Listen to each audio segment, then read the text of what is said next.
We did.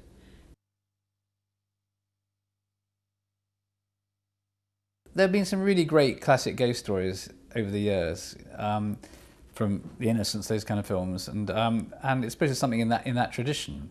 It's a tradition that's born out of perhaps of Henry James in a way. But we would hope this film will cross over to a very wide audience. There's no reason why it should have a limited audience. It's not a kind of schlock horror film in any sense, and we're not calling it horror film because it isn't a traditional horror film. It is a supernatural thriller, which is a different kind of thing. But we don't see why the audience shouldn't be really wide for it. We have very high hopes for it.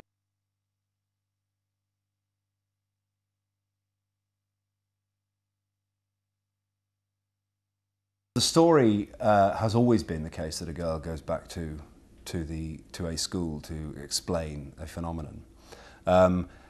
And where it developed from then was an increased, getting a stronger sense of how the period of loss in 1921, where just over 1.5 million people had died in somewhere or other in the last five or 6 years from flu or from First World War, this sense of loss would contribute to the need to see ghosts. And I think if that's something that underpins, and I was determined from the very beginning to underpin the whole film, that this is a nation grieving, a nation sick, and in the gaps come ghosts.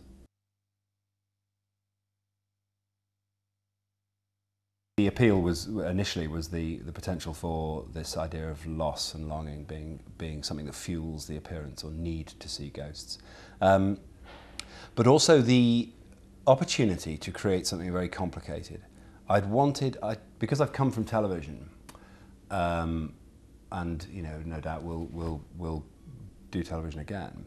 It's quite nonetheless a short-lived thing, and I'll be careful how I describe this, but we're encouraged because of the schedules. It finishes, you switch over, boom, you're onto something else, the news or whatever. It's not the sort of medium, television isn't the sort of medium that requires you to stop and talk and then drive home at the end and all that. So I saw this as an opportunity to build something very complicated. When I was making Florence the sort of person more that I liked, I only ever thought of Rebecca, and I didn't know her work hugely well, and because she's only about 10 or whatever, however old she is, she hadn't had this massive body of work, but what I'd seen her in, it was just startling, and she was in Uitagasso for the BBC, and she was just startling in it. So I didn't quite have a picture of her next to my monitor, but I had her. Morning, Rebecca. I'm writing this for you, Rebecca. I didn't quite have a picture of her, but I certainly had her in mind. And when she agreed to meet about the script and we had lunch together, it was just, absolute dream for me that she would be interested in it. And I know a lot of directors sit in things like this and say, oh, we only ever wanted the... No, genuinely. There was I wanted Dominic for Mallory, and there was another couple of guys who I'd have been very happy with. But for Maud and for Florence, it was Imelda and Rebecca. They were who I'd written it for, they were who I had in mind. The modernity we were both determined to work in, and there's pictures we found of Katharine Hepburn and progressive people like that who we decided to build that in, and Rebecca was very much part of with Caroline Harris, the costume designer, very much part of the three of us developing the way Florence would dress, to tinker with the modernity of her a little bit. So you felt that actually Florence is what women will become. 10 years after this film the story finishes, that's where women will be, mid-30s. That's where we're sort of aiming in terms of the self-confidence and individuality.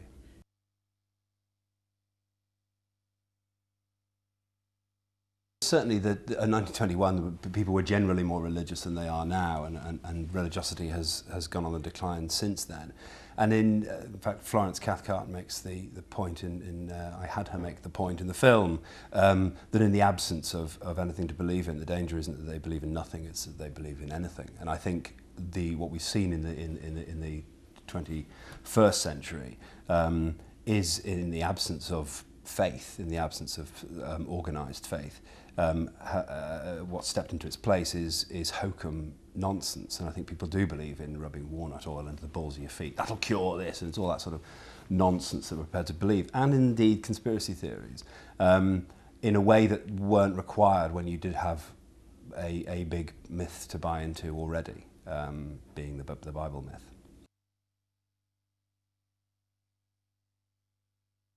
John Henson and I, the designer, wanted this sense of, and Edu Grau, the director of photography, wanted this sense that the world was ill.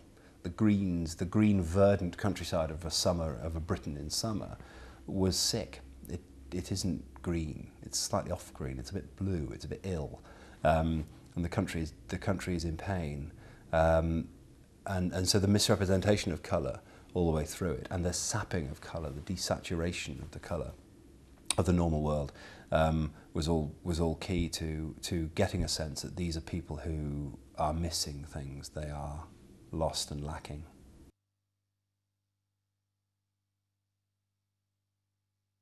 Florence and Mallory suffer from the same problem in many ways. They miss and they lack, and they're lonely.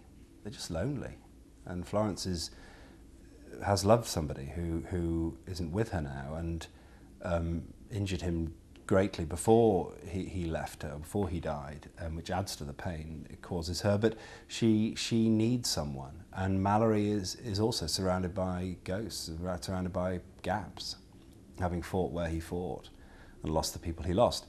They deal with it in different ways.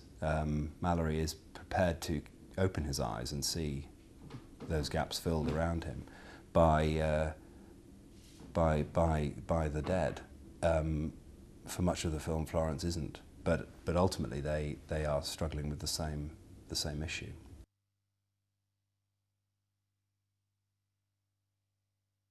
All the way through the film, I tried to bring not what you would expect. You think a scene is about one thing and suddenly she's smacked in the face in the street. You think a scene is about another thing and suddenly you think she's decided one thing and suddenly she's on the way to the school. You think the scene's about Mallory talking with Florence in the car and suddenly children run out in front of her.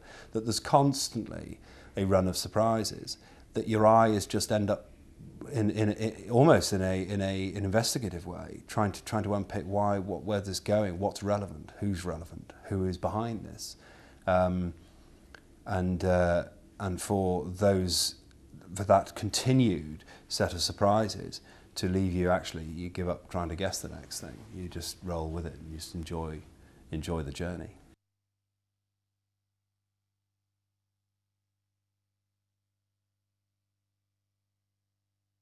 The main thing is that you want to turn the page and get to the end and see what happens, and that absolutely is what happened when I read it.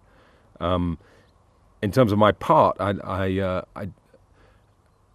found it very interesting to play a World War I shell-shock veteran, because I suppose I've read quite a lot of World War I stuff, and it's an extraordinary time, and I thought the script also had an amazing atmosphere about it from that time, and just an atmosphere of absence and loss and bereavement, which he'd captured really well.